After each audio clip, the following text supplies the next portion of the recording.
Ok, bonjour et bienvenue sur notre chaîne. Aujourd'hui dans cette vidéo, tu vas apprendre à résoudre les équations du premier degré dans R. Nous allons essayer d'expliquer ceci de la manière la plus simple possible. Donc reste jusqu'à la fin de la vidéo pour ne rien manquer. On commence donc avec la résolution de la première équation qui est x moins 2 est égal à 5. On va déjà comprendre ici que le but de l'exercice est de trouver la valeur de l'inconnu x qui vérifie notre équation. Telle que si on remplace ici x par sa valeur, en calculant notre équation ici, ça nous donne 5.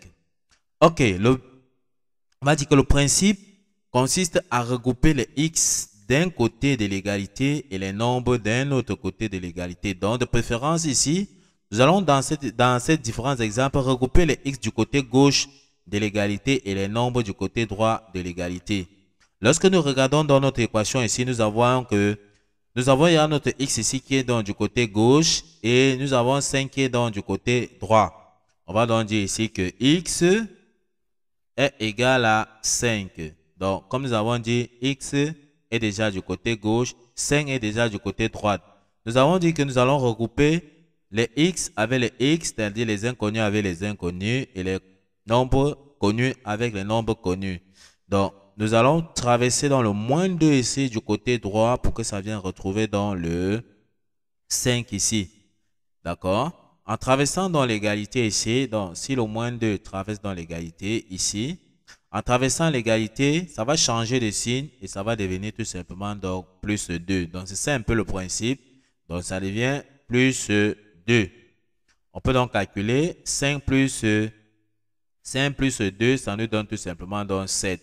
On peut donc dire ici que x est égal à 7. Voici donc la solution de notre équation. Nous avons donc trouvé notre inconnu qui est donc 7. On peut donc passer à l'étape de vérification. Est-ce que si on remplace ici x par sa valeur qui est donc 7 que nous venons de trouver, en calculant, ça va nous donner donc 5. On peut donc remplacer ici. On remplace donc x par 7. On fait donc 7 moins 2. On voit effectivement que 7 moins 2, ça nous donne 5. On voit que ça vérifie notre équation. Ça veut dire que la solution est juste. On passe donc à la deuxième équation ici. On demande de résoudre l'équation 2x est égal à 12. De la même façon ici, on voit déjà que les x sont déjà donc regroupés du côté gauche. On a ici 2x, on a le nombre ici qui est 12 qui est du côté droit. Tout ce qu'on aura à faire, c'est de trouver le x. Donc, le nombre qui est collé directement près de x ici, on voit que c'est 2. Donc, le raccourci pour tirer tout simplement ici, on peut donc dire que x sera donc égal à 12 divisé par le nombre qui est collé près de x ici qui est 2. Donc ici, on peut rapidement tirer comme ceci. X est égal à 12. Le nombre qui est collé près de x ici, on voit que c'est 2. Donc on divise tout simplement donc par 2. Donc ça part au dénominateur. 12 divisé par 2, on voit que c'est 6. Donc ici, x est égal à 6. Donc, on a appliqué le principe qui dit tout simplement qu'on peut diviser tous les membres d'une même équation par un même nombre, ça ne change rien. Donc, pour avoir le coefficient de x ici 1, on voit qu'on peut diviser tous ces membres tout simplement par le nombre qui est collé près de x qui est donc 2. C'est pour ça que nous avons donc divisé par 2. Donc, ici, on voit qu'on a divisé ici x par 2, 2x par 2. Ici, on a divisé 12 par 2. En divisant par un même nombre, ça ne change rien par rapport à notre équation. Donc, on aura 2. 2 sur 2 ici, on voit que lorsque ça va se simplifier, on voit que on va rester donc avec x qui sera égal à 12 sur 2. Donc, c'est le principe que nous avons donc appliqué. Et ici, on peut donc passer à l'étape de vérification. Il est question pour nous de remplacer le x ici par sa valeur. Est-ce qu'en remplaçant x ici par sa valeur, ça nous donne effectivement donc 12. Donc, on a donc trouvé x ici qui est donc 6. Si on fait 2 multiplié par 6, on voit donc que ça nous donne bien 12. Donc, si on fait donc 2, multiplié donc par la valeur de x que nous avons donc trouvé ici, 2 multiplié par 6, on voit effectivement que ça nous donne 12. On voit bien que ça vérifie notre équation. De la même façon, on passe dans la troisième équation qui est 4 moins x est égal à 1. On doit toujours trouver la valeur de l'inconnu qui est dans x. Comme nous avons dit, on va regrouper les x du côté gauche et les nombres du côté droit. À gauche, nous avons déjà moins x et à droite, nous avons donc 1. On peut donc dire ici que on aura On aura donc ici moins x est égal à 1.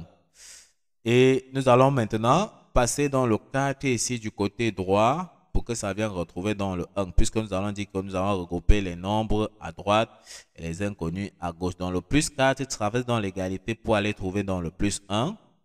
Lorsque ça traverse dans l'égalité pour aller trouver dans le plus 1 ici, ça devient tout simplement dans moins 4. Donc ça change de signe. Comme c'était plus, ça devient moins. Donc ici, on peut dire que ceci sera donc égal à moins 4. On peut donc calculer 1 moins 4, ça nous donne tout simplement moins 3. On peut donc dire ici qu'on aura ici x moins x est égal à moins 3. Ok, on peut donc trouver la valeur de x. On peut donc dire ici que moins multiplié par moins, ça nous donne tout simplement donc plus, d'accord? Donc ici, on peut rapidement dire que x est égal à 3. Alors, voici la valeur de l'inconnu x que nous avons donc trouvé. Il est question de remplacer ici x par sa valeur et de voir si ça vérifie notre équation. En remplaçant ici x par 3 que nous venons donc de trouver, on aura ici 4 moins x. X, nous avons vu que c'est 3. 4 moins 3, ça nous donne bien 1. On voit bien que ça vérifie notre équation. De la même façon ici, on passe donc à la quatrième équation. On demande de résoudre l'équation 5x moins 15 est égal à 0. Comme nous avons dit, on va regrouper les x du côté gauche et les nombres du côté droit. À gauche, nous avons déjà 5x qui est là et à droite, nous avons donc 0. On écrit déjà ici 5x est égal à 0. 0 est déjà du côté droit. Les 5x est du côté gauche. On va donc passer aussi le nombre ici. Comme nous avons dit, on va regrouper les nombres avec les nombres. Donc, le moins 15 va traverser dans l'égalité pour aller du côté droit en changeant de signe, d'accord? Pour retrouver dans le 0. Donc, le moins 15 traverse dans l'égalité pour aller du côté droit. Ça va devenir plus 15. Plus que c'était moins 15. Ça change tout simplement dans le signe. On peut donc dire que ceci sera donc 0 plus 15. On peut donc dire ici que on aura 5x est égal à 15. D'accord? Parce que 0 plus 15, c'est 15. Le nombre qui est directement donc collé près de x ici, on voit que c'est 5. Donc, ça va aller tout simplement donc au dénominateur. Ceci nous permet de tirer rapidement donc le x sera donc égal à 15 divisé donc par 5. Et 15 divisé par 5, ça nous donne 3. Donc, x est égal à 3. Voici donc la solution de notre équation que nous venons donc de trouver. Nous avons trouvé le x qui est 3. Maintenant, est-ce qu'en remplaçant dans le x ici dans l'équation, est-ce que ça vérifie? On remplace donc x ici par sa valeur qui est donc 3. On aura donc ici 5 multiplié donc par la valeur de x que nous avons trouvé qui est 3, moins 15. Est-ce que ça nous donne 0? Oui, parce qu'on sait bien que 5 fois 3, ça nous donne 15. On aura donc 15 moins 15. On voit bien effectivement que ça donne 0. Ça vérifie dans notre équation. Ok, on passe donc à la cinquième équation qui est 3x moins 2 est égal à 13. On demande donc de résoudre notre équation. Nous allons donc vous laisser le soin de résoudre l'équation 5, d'accord, qui est 3x moins 2 égale à 13. N'oubliez pas de laisser vos réponses en commentaire. Nous allons vérifier si vous avez bien suivi, vous avez compris les 4 premiers exemples que nous avons faits. Et nous allons voir si vous avez donc trouvé la bonne réponse. Donc, n'hésitez pas de nous laisser vos réponses en commentaire. Nous sommes donc arrivés au terme de cette vidéo. Ne manquez pas de vous abonner à la chaîne, de liker la vidéo, de partager la vidéo aux proches et amis et d'activer donc la cloche de notification pour ne pas manquer nos prochaines vidéos. Sur ce, à bientôt.